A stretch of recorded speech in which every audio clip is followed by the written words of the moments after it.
In an ideal world, when we create a new branch, the original branch does not changes until we finish making the new changes in the new branch and we can do the merging. Sadly, we do not live in an ideal world, and it is possible that when we're working in the new branch, the original branch may have new commits. And because of that, when we do the merging, Git is going to need to do a new commit with the new changes, and in this process, we may have conflicts.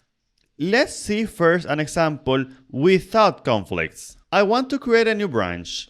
Let's say here git switch -c new file. So what are we doing here? I am saying I want to create a new branch and I immediately want to switch to it. And the name of the new branch is going to be new file. So git switch -c new file creates a new branch called new file. That's the -c, which comes from create. And the switch is going to allow me to go into that branch immediately. So enter.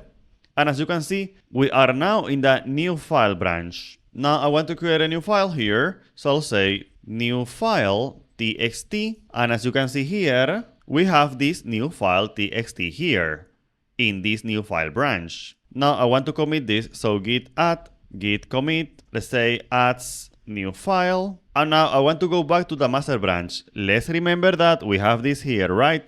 I just want to show you that when I say git switch master, let's see that now that we are in the master branch, we don't have that file anymore because that file was created in the new file branch. Now, before we do the merging, I want to come here and I want to edit the master branch text file.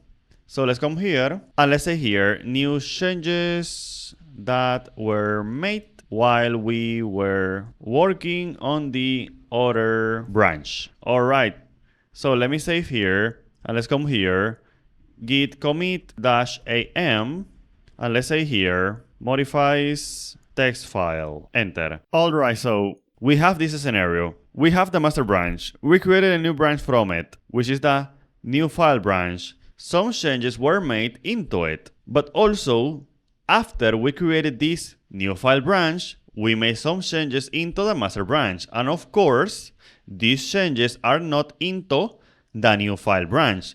Of course, because these changes occurred after we created that new file branch. Let's see that, by the way. Let's come here. Let's see that we have this new line here, right? So let's come here. Let me say git switch, and I want to say new file. And now let's come here and let's see that we don't have that new text here because that was created after we created new branch.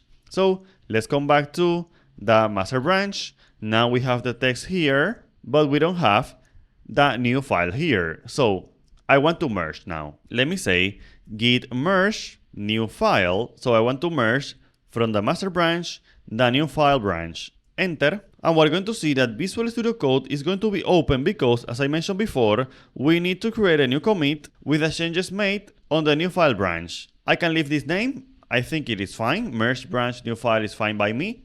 Close. And let's see that now we're still in the master branch and we have created a new file .txt. And if we come here, indeed we have that. So we're able to merge the two branches when the original branch has some changes after the new branch was created. And of course, if we do a git log, we're going to see that indeed we had to create a new branch just for merging, which was not the case in the previous video when we had a fast forward merge.